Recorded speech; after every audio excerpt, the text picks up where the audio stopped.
Welcome to Pyrion Flax's Guide to Magnus. It's been a while, I apologise. There was Christmas and I was knackered. Sorry about that. I am only a human being.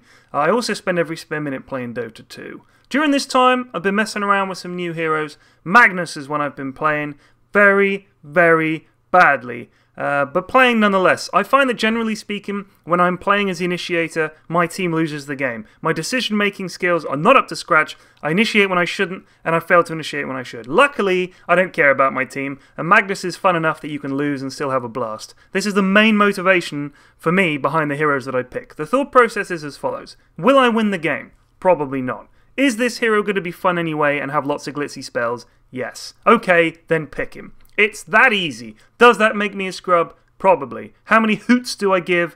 0 hoots! I mean, there's plenty of much more experienced players who demonstrate the same non-hoot giving by just mashing the random button at the start of the game. Yeah, you can play all the heroes because you're such an elite gamer, but guess what? Nobody picks a team by choosing names from a fucking hat. That's how it works. Jesus didn't assemble the apostles using a bloody bingo machine. Anyway, what is Magnus? Simply, or apparently, a magnosaurus. I didn't make that word up, they did. I guess it's a compound word formed from the words rhinoceros and presumably magnificent. It makes him sound a bit like a children's book. Magnus, the magnificent magnosaurus. One day, Magnus the magnificent magnosaurus was playing with his brothers and sisters. "Oh, Magnus," they said, "your horn is so amazing." And this made Magnus happy and proud of his magnificent horn. The Magnarossisuses played all day and dreamt all night. But a naughty hunter saw Magnus's horn and wanted to take it. So Magnus gored him with his mighty horn, and the hunter wept and sobbed as he watched his guts spooling across the jungle floor like a garden hose covered in jam and puke. Magnus stood in the hunter's viscera long enough for the man to see the look on Magnus's face, which was one of pure contempt. As the hunter lay dying, he had enough time to ponder his life and his actions, but he was a dick. So in fact, all he did was radio his buddies and say, "Blow up the volcano and kill those rhino things, they're total buttholes." When Magnus's mum saw the gore that covered Magnus's hooves, she was like, "Oh no you didn't, but indeed he had it," and she said, "You're moving with your auntie and uncle at Mount Gerlach." And he whistled for a cab, and when it came near, the license plate said Dotes, and it had dice in the mirror. If anything, you could say a cab that could carry a Magnarossisuses family was rare, but Magnus thought, nah, forget it, yo home to Mount Gerlach. And so they moved to the volcano, and because it was a volcano, it was exploded by the hunter's friends, and a bunch of the Magnarossisuses died, and Magnus was furious. Literally nobody could have predicted that a volcano would do such a thing and explode, killing people living right next to it. It's tempting to say, why the hell would anybody want to live next to a volcano in the first place, let alone move their house there, but who am I to judge? I guess I'm just one of those idiots who will never hear my neighbour say, "Watch out for the pyroclastic flow," and that's surely my loss. Anyway, Magnus became a professional butthole himself and decided that he would smush people the world over with his massive horn. The end. Check out these spells. Shockwave. Ranged, straight line, sort of AoE-ish spell where Magnus slaps the ground with a stick. For some reason he carries a stick, and a big old blast of energy goes and messes people up.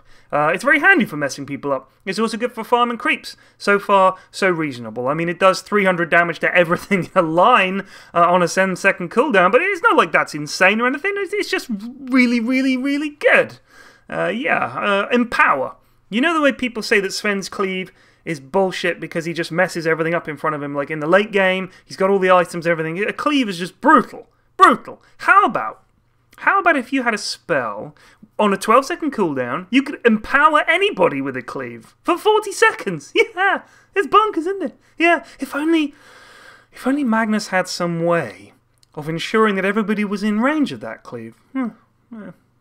Just daydreaming, I guess. Anyway, skewer. Take a Magnarossisus, stick a horn on him, and then shove that wonderful beast towards the enemy. Magnus is like, "Here I go," charges in a straight line for half the stinking map, goring people in his path, collecting them all in one big clump. Very handy. It goes straight through creeps, trees, up and down walls, can surprise the crap out of people. Just imagine, for one moment, you're wandering alone in the woods minding your own business when a gigantic, magnificent rhinoceros comes steaming out of the trees and gores you to death on his mighty horn. It sounds like the worst thing ever. Right? There's no way that could be topped, right? Right? Wrong! Stop the press! Reverse polarity! This is probably the mightiest spell in the game at the moment. I mean it. Magnus's spell. It sucks everybody around him into a little group directly in front of him, and then he damages them, and he stuns them, and the stun goes through BKB and magic immunity, and it's like nearly a 4-second stun.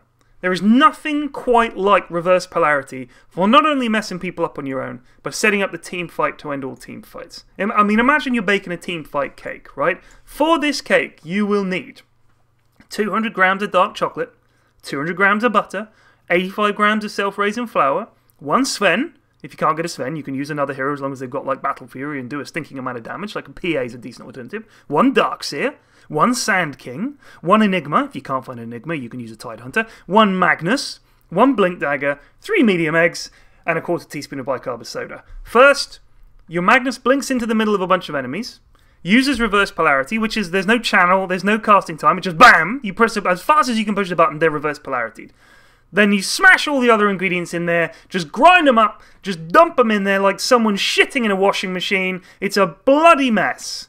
You can legitimately win the game just with a good RP, even the late game. And that's the thing about Magnus. So you think of dudes like Sand King, and his EP is basically worthless the moment a team buys Pipe of Insight. With Magnus, there is nothing you can do to avoid RP. It's like late game team fight insurance. And that's why he gets banned a lot in professional games, because to be frank, he's OP. I mean, seriously OP. Ice Fraud needs to do something about it. And I don't want to see a patch note that says Magnus's cleave damage reduced by 1% and reverse polarity cooldown increased by 3 seconds, because that's not enough! I think we need more fling level nerfs. Anyway, until Magnus gets hit with a massive nerf stick coated in sun-ripened shit, I, and therefore you, should continue to enjoy him to the full. Peace!